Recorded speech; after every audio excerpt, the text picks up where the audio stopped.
Welcome back. We're here with Mansoor Azeem from the mosque here in town. He is one of the imams there. Mansoor, thank you for being here with us. Thank you very much for inviting me. So many things to talk about in terms of the Muslim culture and the rituals that you guys do and everything. And there's a prominent Muslim community here. And of course, there was this thing that we found on Facebook about a father that was concerned about his daughter wearing the hijab and going to school for the first time because he and his wife aren't wearing the hijab.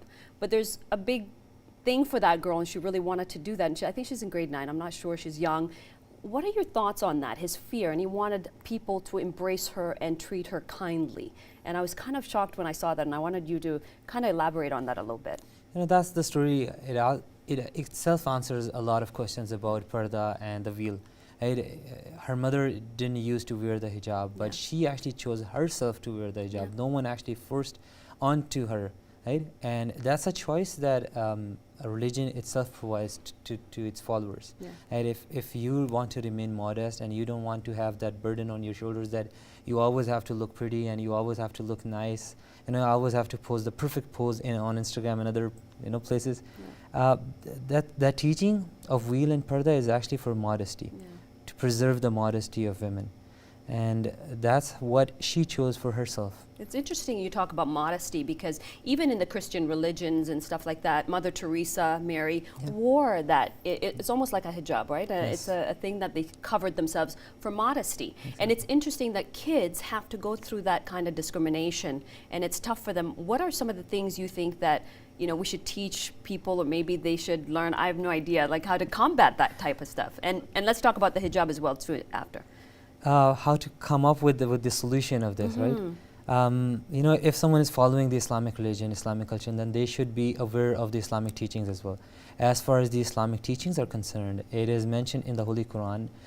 It mentions to the believers that whenever you see some ignorant is treating you or misbehaving with you, just call peace be upon him. إِذَا خَاطَبَهُمُ الْجَاهِلُونَ قَالُوا سَلَامًا, which means you don't have to punish them, or you don't have to be rude with them. The teaching of the Holy Quran or the Islam is to be compassionate with them.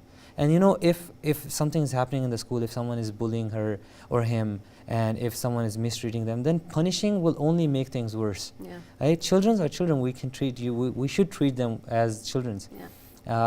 They do what they learn, right? From society, from home, from wherever they can. But children are children. Just doing some hard treatment to them, punishing them in school will only make them, you see, I told you these are the enemies. So I think being a compassion towards them, integration, having friendships with them, and when they do realize what kind of person you are, you're not just this veil which you're wearing, you're not just this parda, you're a human just like us, right? So that makes them understand, and they are more compassionate towards you, and they are more friend towards you as well. So that's the solution. That's the solution. Interesting, because there's a lot of discrimination, there's a lot of anger towards Muslims sometimes, and that they shouldn't be. How do you deal with that type of stuff when somebody is that way with you guys? I know you told me about how you embraced somebody that actually was kind of like that with you guys. I think we embrace them.